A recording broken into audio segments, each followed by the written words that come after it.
ದಕ್ಷತೆ ನ್ಯೂಸ್ಗೆ ಸ್ವಾಗತ. ನಾನು ಶಶಿಕಾಂತ್ ಕೇರ್ದಾರ್. ಜಮಖಂಡಿ ತಾಲೂಕಿನ ಕಂಕನವಾಡಿ ಗ್ರಾಮದಲ್ಲಿ ಸೇತುವೆ ಕುಸಿದ ಬಿದ್ದ ಪರಿಣಾಮ ಕಡಿ ತುಂಬಿದ ಟಿಪ್ಪರ್ ಕೃಷ್ಣಾ ನದಿ ಹಿನ್ನೀರಿಗೆ ಬಿದ್ದ ಪರಿಣಾಮ ಅದೃಷ್ಟವಶಾತ್ ಚಾಲಕ ಬದುಕಿರುವ ಘಟನೆ ಸಂಭವಿಸಿದೆ.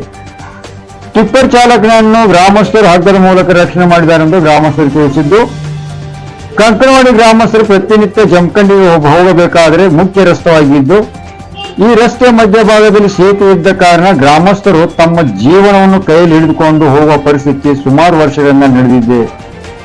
ಸಂಬಂಧಪಟ್ಟ ಅಧಿಕಾರಿಗಳಿಗೆ ಹಾಗೂ ರಾಜಕಾರಣಿ ಮನವಿ ಮಾಡಿದರೂ ಸಹ ಕ್ಯಾರೆ ಮಾಡುತ್ತಿಲ್ಲ. ಸಾರಿಗೆ ಬಸ್ಸಿನಲ್ಲಿ ಶಾಲಾ ಮಕ್ಕಳು ಹಾಗೂ ಗ್ರಾಮಸ್ಥರು ತುಂಬಿಕೊಂಡು ಹೋಗುತ್ತಿದ್ದಾರೆ. ಅದೃಷ್ಟವಶಾತ್ ಬಸ್ ಕೃಷ್ಣಾ ನದಿ ಹಿನ್ನೀರಿಗೆ ಬಿದ್ದಿರುವುದಿಲ್ಲ.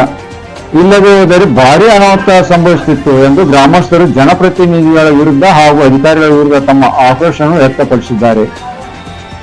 ಸ್ಥಳಕ್ಕೆ ಜಮಖಂಡಿ ತಹಶೀಲ್ದಾರ್, ಗ್ರಾಮೀಣ ಠಾಣೆ ಪೊಲೀಸರು, ಲೋಕೋಪಯೋಗಿ ಇಲಾಖೆ ಅಧಿಕಾರಿಗಳು ಭೇಟಿ ನೀಡಿದ್ದಾರೆ.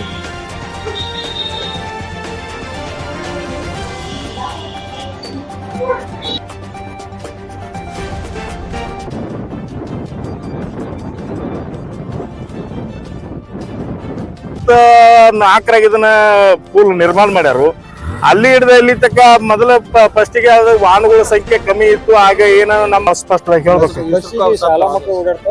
ಬಸ್ಸಿಗೆ ಶಾಲಾ ಮಕ್ಕಳು ಓಡಾಡ್ತಾವು, ಗ್ರಾಮಸ್ಥರು ಓಡಾಡ್ತಾರು. ಒಂದು ಬಸ್ ಇರ್ತಕ್ಕ ರಸ್ತೆಯನ್ನು ಕೂಡ ತಾತ್ಕಾಲಿಕವಾಗಿ ದುರಸ್ತಿ ಮಾಡ್ಲಿಕ್ಕೆ ಈಗಾಗಲೇ ಸೂಚನೆಯನ್ನ ನೀಡಲಾಗಿದೆ. ಯಾವುದೇ ಇರಬಹುದು.